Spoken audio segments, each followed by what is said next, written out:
আজকের এই এক্সপ্লেইনারে আপনাদের সবাইকে স্বাগত জানাচ্ছি। চলুন কোনো ভূমিকা ছাড়াই সরাসরি মূল বিষয়ে ঢুকে পড়ি।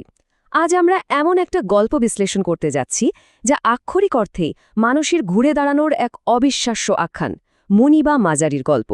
চরম এক ট্র্যাজেডি থেকে কিভাবে তিনি জীবনের নতুন অর্থ খুঁজে পেলেন, সেই অসাধারণ রূপান্তরের গল্পই আজ আমরা জানব। তারা আমার অক্ষমতা দেখে আর আমি দেখি আমার সক্ষমতা। শুরুতেই কথাটা একটু ভাবুন। এই একটা শক্তিশালী উক্তি কিন্তু মুনিবা মাজারির পুরো মানসিকতার ছবিটা আমাদের সামনে একদম পরিষ্কার করে দেয়। এটা এমন একটা দৃষ্টিভঙ্গি যেখানে মানুষ তার জীবনের সবচেয়ে বড় বাধাকেই সবচেয়ে বড় সুযোগ হিসেবে দেখছে। আর ঠিক এই মানসিকতাই সামনের পুরো গল্পের মূল ভিত্তি।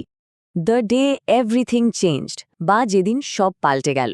আমাদের সবার জীবনেই তো এমন কিছু মুহূর্ত আসে, তাই না? মনিবার গল্পটাও শুরু হয় জীবনের এমন একটা চরম ধাক্কা দিয়ে। মাত্র 18 বছর বয়সে তার বিয়ে হয়েছিল, আর দুর্ভাগ্যবশত সেটা মোটেও সুখের কোনো দাম্পত্য জীবন ছিল না। কিন্তু এর ঠিক 2 বছর পর এমন একটা ঘটনা ঘটে যা তার পুরো বাস্তবতাকে এক ধাক্কায় চূর্ণ বিচূর্ণ করে দেয়। একটা ভয়াবহ গাড়ি দুর্ঘটনা। পরপর ঘটনাগুলো একটু খেয়াল করুন।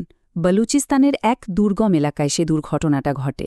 গাড়ি থেকে যখন তাকে টেনে বের করা হচ্ছিল, ঠিক তখনই তার মেরুদণ্ড বা স্পাইনাল কর্ড মারাত্মকভাবে ক্ষতিগ্রস্ত হয়। আশেপাশে কোনো অ্যাম্বুলেন্স ছিল না। জাস্ট ইম্যাজিন একটা 4 হুইলার জিপের পেছনে শুইয়ে ভাঙা মেরুদণ্ড নিয়ে টানা 3 ঘণ্টার এক ঝাঁকুনিপূর্ণ পথ পাড়ি দিয়ে তাকে হাসপাতালে নেওয়া হয়। কি পরিমাণ শারীরিক যন্ত্রণা তাকে সহ্য করতে হয়েছিল সেটা ভাবলেই শিউরে উঠতে হয়।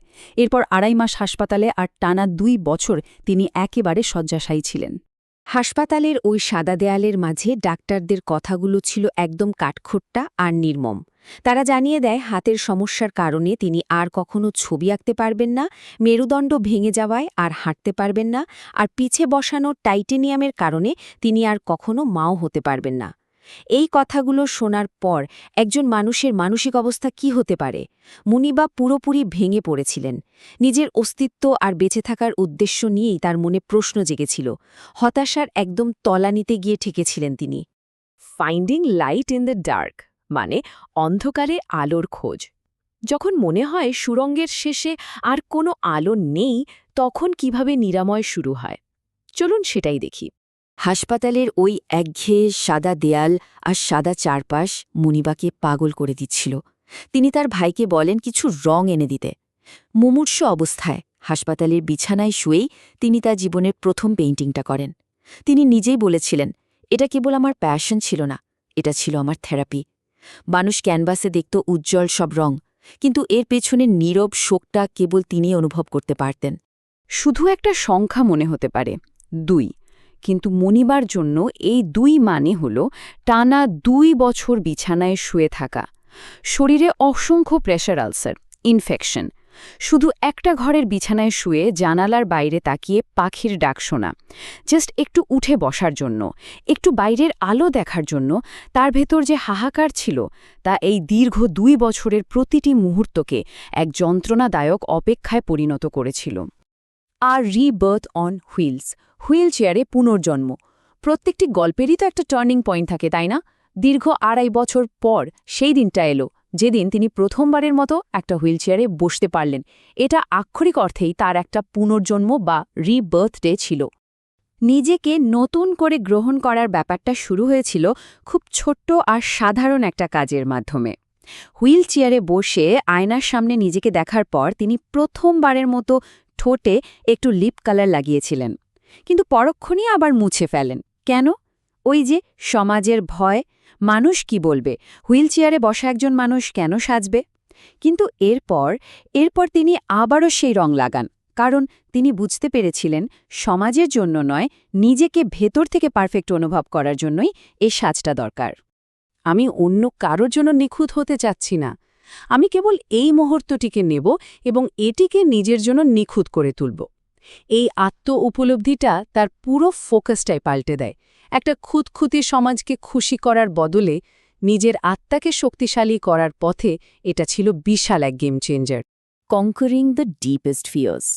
নিজেকে তো মেনে নেওয়া হলো, এবার শুরু হলো নিজের ভেতরের গভীরতম ভয়গুলোকে জয় করার পালা। খুব সচেতনভাবে এক এক করে ভয় দূর করার যাত্রা। অত্যন্ত সাহসের সাথে তিনি তার জীবনের সবচেয়ে বড় 3টা ভয়ের মুখোমুখি হন। প্রথমটা ছিল বিবাহ বিচ্ছেদ। যে মানুষটা তাকে আর চায় না, তাকেই তিনি আঁকড়ে ধরেছিলেন। অবশেষে তিনি নিজেই তাকে মুক্ত করে দিয়ে নিজেকে স্বাধীন করেন। দ্বিতীয় ভয়, মা হতে না পারা। এর সমাধানে তিনি এতিমখানায় যোগাযোগ করেন এবং মাত্র 2 দিন বয়সী একটা ফুটফুটে ছেলে সন্তানকে দত্তক নেন। আর তৃতীয় ভয়টা ছিল মানুষের সহানুভূতি আর করুণার দৃষ্টি। নিজেকে ঘরের ভেতর লুকিয়ে রাখার বদলে তিনি সরাসরি জনসম্মুখে আসা শুরু করেন। ব্যর্থতা একটা অপশন হতেই পারে, কিন্তু হাল ছেড়ে দেওয়া কোনো অপশন নয়। এই কথাটা একটু মাথায় গেঁথে নিন। জীবনে ভয় পাওয়াটা খুব স্বাভাবিক, কান্না করা স্বাভাবিক, বারবার ব্যর্থ হওয়াও একদম স্বাভাবিক, কিন্তু মানুষের অদম্য চেতনার কাছে হাল ছেড়ে দেওয়া বা কুইট করা কখনোই কোনো অপশন হতে পারে না। এই অদম্য জেদটাই তো আমাদের বারবার পড়ে যাওয়ার পরও নতুন করে উঠে দাঁড়াতে শেখায়। ফ্রম পেইন টু পারপাস, নিজের ভেতরে যন্ত্রণাকে কিভাবে জীবনের একটা মহৎ উদ্দেশ্যে রূপান্তর করা যায়, এখন আমরা সেই বিজয়ের অধ্যায়টা দেখব। সমাজ তাকে শুধু একজন রোগী হিসেবে দেখলেও তিনি ফিরে এসেছিলেন একজন অদম্য নেত্রী হিসেবে। তার এই ঘুরে দাঁড়ানোর সবচেয়ে অসাধারণ দিকটা হল এর ইম্প্যাক্ট বা প্রভাব। তিনি ইউএন উইমেন পাকিস্তানের গুডউইল অ্যাম্বাসেডর হিসেবে কাজ করেছেন, সিএসআর হেড হিসেবে প্রত্যন্ত অঞ্চলে মেডিকেল ক্যাম্প পরিচালনা করেছেন, এমনকি ট্রান্সজেন্ডার বা রূপান্তরকামী সম্প্রদায়ের অধিকার নিয়েও সরব হয়েছেন। নিজের অসম্পূর্ণতা আর যন্ত্রণাকেই তিনি একটা সেতু হিসেবে কাজে লাগিয়েছেন। যে সমাজ তাকে একদিন বিচার করেছিল, সেই সমাজেই অবহেলিত মানুষগুলোর পাশে দাঁড়ানোর শক্তি তিনি এই যন্ত্রণা থেকেই পেয়েছেন। 75 বছর। ভাবছেন এটা কিসের সংখ্যা? একটু ভেবে দেখুন তো। অনেক মানুষ 75 বছর ধরে প্রতিদিন একই বোরিং রুটিনে বাঁচে আর সেটাকেই ভুল করে জীবন বলে দাবি করে। কিন্তু শুধু প্রতিদিন একই কাজ করে যাওয়া কি আসলেই বেঁচে থাকা, নাকি এটা কেবল অস্তিত্ব টিকিয়ে রাখা? প্রকৃত সুখ টাকা, সাফল্য বা খ্যাতির মাঝে নেই। প্রকৃত সুখ নিহিত রয়েছে কৃতজ্ঞতার মাঝে। এটাই হল এই পুরো জার্নির চূড়ান্ত নির্যাস বা বটম লাইন। যার নেই তা নিয়ে আক্ষেপ করার তো কোনো শেষ নেই, তাই না? কিন্তু বেঁচে থাকার প্রতিটি শ্বাসকে আশীর্বাদ হিসেবে নেওয়া আর নিজের কাজ দিয়ে অন্যের জীবনের রং ছড়িয়ে দেওয়ার মাঝেই আসল সার্থকতা লুকিয়ে আছে।